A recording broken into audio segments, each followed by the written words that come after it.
बूढ़े माँ बाप का सम्मान। एक 80 वर्षीय व्यक्ति अपने 45 वर्षीय उच्च शिक्षित बेटे के साथ अपने घर में सोफे पर बैठा था। अचानक उनकी खिड़की पर एक कौवा बैठ गया। पिता ने अपने बेटे से पूछा, यह क्या है?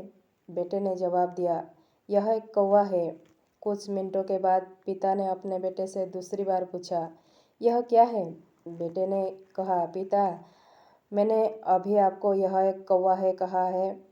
थोड़ी देर बाद बूढ़े पिता ने फिर से अपने बेटे से तीसरी बार पूछा, यह क्या है? इस समय बेटे के स्वर में कुछ जलन महसूस हुई। तब उसने अपने पिता से झुंझलाते हुए बोला, यह एक कौवा है, एक कौवा। थोड़ी देर बाद पिता ने फिर से अपने बेटे से चौथी बार पूछा, यह क्या है? इस बार बेटा अपने पिता पर चिल्लाया, आप मुझसे बार बार एक ही सवाल क्यों पूछते रहते हैं? हालांकि मैंने आपको कई बता चुका हूँ कि यह एक कौवा है। क्या आप इसे समझ नहीं पा रहे हैं? थोड़ी देर बाद पिता अपने कमरे में गए और एक पुरानी डायरी लेकर वापस आए, जिसे उन्होंने अपने बेटे के जन्म के बाद से बनाए रखा था। एक पेज खोलने पर उन्होंने अपने बेटे को उस पेज को पढ़ने के लिए कहा। जब बेटे ने इसे पढ़ा तो निम्नलिखित शब्द डायरी में लिखे गए थे, आज मेरा 3 साल का छोटा बेटा सोफे पर मेरे साथ बैठा था। जब खिड़की पर एक कौवा बैठा था, मेरे बेटे ने मुझसे 23 बार पूछा कि यह क्या है, और मैंने उसे 30 बार जवाब दिया कि यह एक कौवा था। मैंने उसे हर बार प्यार से गले लगाया और उसने मुझसे 30 बार फिर से वही सवाल पूछा। मुझे इस बात से बिल्कुल भी चिढ़ नहीं हुई कि मैंने अपने मासूम बच्चे के लिए प्यार महसूस किया है,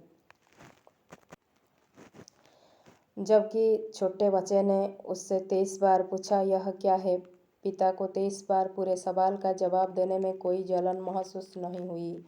और आज जब पिता ने अपने बेटे से सिर्फ 4 बार यही सवाल पूछा तो बेटे को चिढ़ और गुस्सा महसूस हुआ।